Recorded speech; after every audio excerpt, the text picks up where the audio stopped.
નમસ્કાર. એપલવુડ ફૂડમાં આપનું હાર્દિક સ્વાગત છે. આજે આપણે બનાવીશું સ્પાઇસી પાપડ રાઈસ. નવાઈ લાગશે ને, નામ થોડું જુદું છે, પણ ખાશો ને પછી તમે કહેશો કે આ તો અવારનવાર બનાવવા જેવી વાનગી છે. તો ચાલો એકવાર જોઈ લઈએ કે એમાં આપણને શું શું વસ્તુઓ જોશે. મેં અહીંયા તળવા માટે 3 પાપડ લીધા છે. બાફેલા બાસમતી ચોખા લીધા છે, પણ એને મેં 80% જ બાફ્યા છે. જો વધારે બાફી નાખીએ તો પછી એ ભાંગી જાય, એટલે 80% જ મીઠું અને હળદર નાખીને બાફેલા ચોખા લીધા છે. સ્વાદ પ્રમાણે મીઠું, મરચું, હળદર, નાનો સુધારેલો કાંદો, લીલા મરચાં, હિંગ, જીરું અને રાઈ. તો ચાલો પહેલાં આપણે પાપડ તળીશું. મેં અહીંયા કડાઈમાં પાપડ તળવા માટે તેલ મૂકી દીધું છે. હવે આપણે પહેલાં પાપડ તળી લઈશું.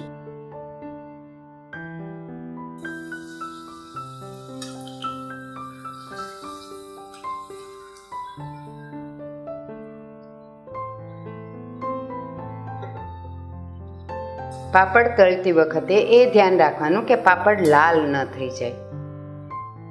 ચાલો, પાપડ તો તળાઈ ગયા છે. હવે વધારાનું તેલ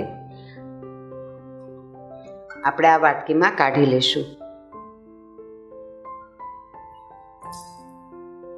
પાપડ તળીને વધારાનું તેલ મેં વાટકીમાં કાઢી લીધું છે અને 1 ચમચો તેલ આમાં રહેવા દીધું છે. તો હવે આપણે શરૂ કરીએ છીએ સ્પાઇસી પાપડ રાઈસ. તેલ ગરમ જ છે, એટલે એમાં આપણે અડધી ચમચી રાઈ નાખશું.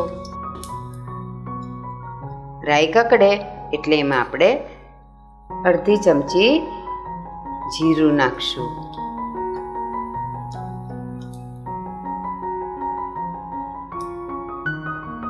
જીરું કકડી જાય એટલે એમાં થોડીક હિંગ નાખશું.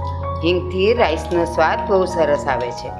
ત્યાર પછી લીલા મરચાં મેં સુધારીને રાખ્યા છે, આપણે એ નાખશું. હમણાં હું આટલા જ નાખી રહી છું. મેં 3 મરચાં કાપ્યા હતા અને એમાંથી આટલા રહેવા દીધા છે અને લગભગ 2-2.5 ચમચી જેટલા મરચાં મેં આમાં નાખ્યા છે, કારણ કે આપણે સ્પાઇસી પાપડ રાઈસ બનાવીએ છીએ.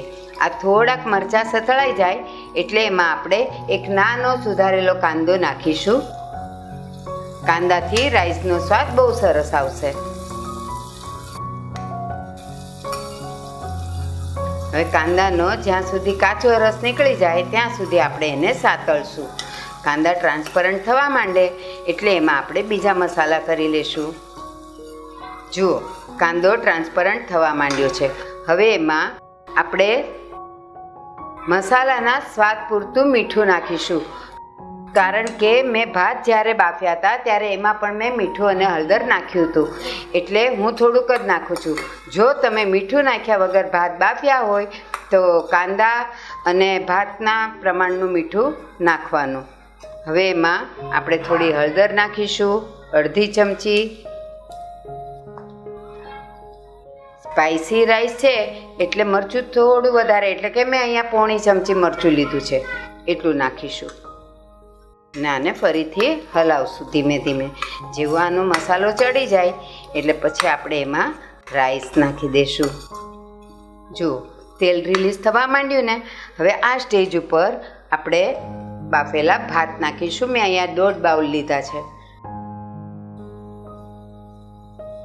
એક વસ્તુ ખાસ ધ્યાન રાખવાની, જ્યારે આપણે આવા છૂટા રાઈસ, ફ્રાય રાઈસ બનાવતા હોઈએ ત્યારે ચોખાને 80% જેટલા જ બાફવાના, તો એનો દાણે દાણો છૂટો પણ રહે અને બફાઈ પણ જાય, કારણ કે પાછા મસાલા સાથે તો રાઈસ ચડવાના જ હોય, એટલે એને પૂરેપૂરા બાફી નાખવાના નહીં. જુઓ, રાઈસમાં બધો મસાલો ચડી ગયો છે. હવે આ સ્ટેજ ઉપર ગેસ બંધ કરશું અને જે પાપડ આપણે તળ્યા છે એના આપણે ટુકડા કરશું. અને ટુકડા નાખીને તરત હલાવવાનું નથી.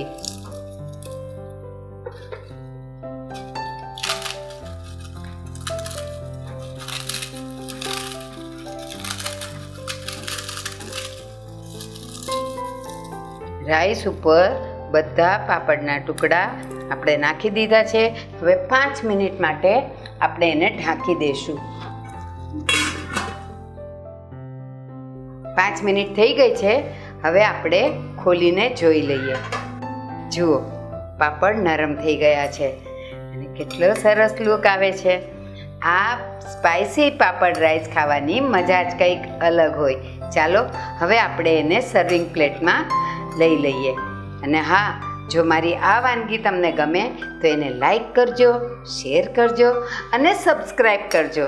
અને બેલ આઇકોન દબાવશો ને એટલે સૌથી પહેલી નોટિફિકેશન તમને જ મળશે. અને હા, મને કોમેન્ટ બોક્સમાં પણ લખીને મોકલજો કે આ વાનગી તમને કેવી લાગી. અને હવે આપણે પછી મળીશું નવી રેસીપી સાથે. જય શ્રી કૃષ્ણ.